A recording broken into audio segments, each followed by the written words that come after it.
That one was pretty fuzzy. I can't hear you. How about now, Emmitt? Are you okay? Joe Metcher, can you hear me? Yes, sir.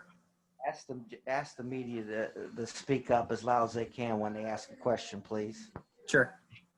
Okay, everyone. Next up is Emmitt Matthews. If you could hear Michael in the interview room, if you could speak up as loud as you can. Some issues in there today to help out our student athletes. Go ahead, Greg Hunter. So, Emmitt, first of all, start with the young guys and just getting them to play and getting them game experience. How key was that for you guys in the overall development of the team? You said how key was that for the young guys for us? Yes. Okay.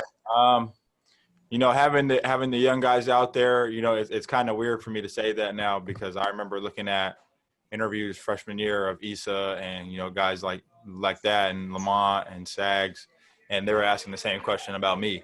So obviously those young guys they're dying to get out there. Literally, like they are foaming from the mouth to get out there and make a play, and you can see that when they get out there. Obviously, Kedrian's not a young guy; he's just a new guy, and he went out there and he made some plays. So honestly, I'm really looking forward to see what they all do. As the season keeps progressing.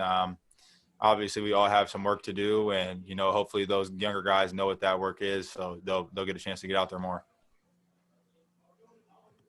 Justin Jackson. Hey, Emmitt, obviously you guys probably see Derek and Oscar dominate in practice all the time, but to see them both do it at the same time in a game, it's kind of been a while since that happened, or since that has happened. Just what was that like to see it tonight and moving forward?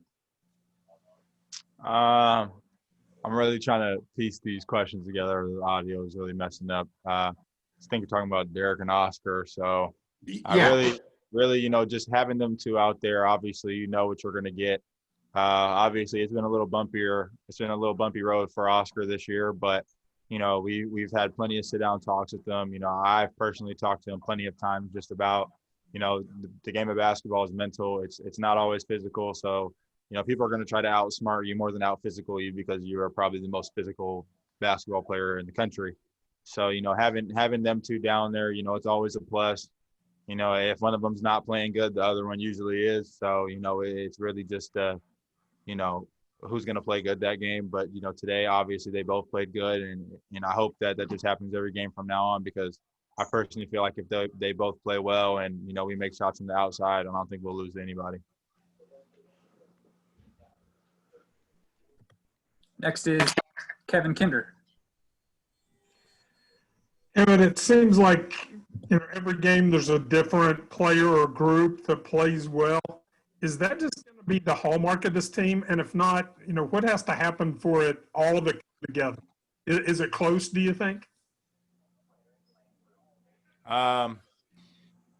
Just having different guys out there in different groups, obviously last year we did that a lot, but it was just with a bunch of new guys, what I mean? So you're bringing in a bunch of new guys and they don't always know the plays, or they're honestly not confident to take the shots that they take. So, now you fast forward a year, you have Sean McNeil, who I think I saw the edit. It was like 10 of 14 from three, his last 14 attempts or something like that. You got Taz, who I don't think sees a shot he doesn't like. You got Deuce, who's really just a playmaker, So when you have new guys come in and that's usually the story of guys here is they play that first year out, they get comfortable, and once they know what to do, they know the spots they want to take shots from, they know what the coaches are expecting from them, not only offensively but defensively. More importantly, it really just makes a big boost in the team morale because we all know what we want to do, and obviously I see it every day, but. It's just having that many players that we can play, and I honestly feel like it's really just a big plus. I mean, I think we can play 12 deep or 10, whatever it is, but it's not a lot of teams doing that. And with all this COVID stuff going on, and us being able to handle everything, correctly, and not have to sit out games and whatnot, that's just a big plus and ups to us. Greg Hunter. So more on the young guys, Emmitt.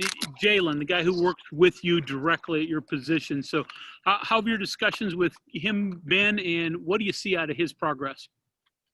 I mean, I'm with Jalen every day.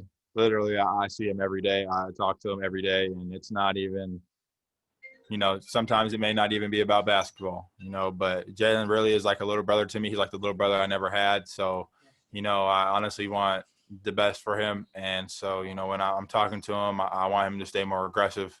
These are obviously things that I have to do myself, but for us to be the best team possible, it's going to be me and him that need to pick up our game, and that's really going to help our team, even rebounding, slashing, getting dunks, making open shots, making free throws, getting to the free throw line, anything of that nature. But for us to do that as wings, it's really going to take a lot of pressure off the guards and, pressure off Derek and Oscar down there. So, I mean, I've had plenty of talks with him. I'm proud of him.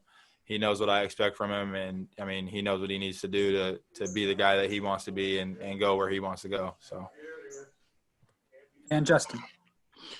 Hey, Emmett, if I could, I want to ask like a two-sided question on three-pointers. Seemed like your guys' defense, three-point defense, was a little better tonight. Obviously, I think they had 7 threes, and that's a pretty good three-point shooting team. And then the other side is you guys went 2 for 21 for 3. How much of a concern is that moving forward? you said you were talking about their 3-pointers first and then ours? Yes, sir. Yes. Okay. Well, I mean, we really scouted all week. It was kind of weird for me to look up at the scoreboard and see how many foreign players they had. And I mean, honestly, if you look at, foreign basketball, it's a pick and roll, and, there's a guy replacing on the backside and he's shooting the 3. So, I mean, it's, all the different countries out there, they have a bunch of talented players. And really the one thing that I've known personally from me interacting with international players or whoever came from, overseas, is they can shoot the ball. And, there was a point where they put 5 guys out there that can shoot, and, we already knew who wanted to shoot from where and what shots that they wanted to take. So, really just taking pride and not letting them be that shooting team that we know they can be. They had a guy that was 10 of 14 from the 3 on the season. And, it was really a big, it was a big matchup for us to not let him, make 2 or 3 threes and, let them get back into the game. So, that's them. And for us, obviously we didn't shoot the ball the way we wanted to tonight, but the plus on that is you saw us on the offensive glass. You saw us better, playing better defense, getting steals, doing stuff that we need to do when we're not able to make jumpers. But, obviously it's one game, and, we're going to come in tomorrow. Tomorrow's off day. Everybody's going to get shots. Hopefully we'll make shots the next game. And, that's that. Okay, Emmett, thank you very much. Appreciate it. Thank you. Happy New Year.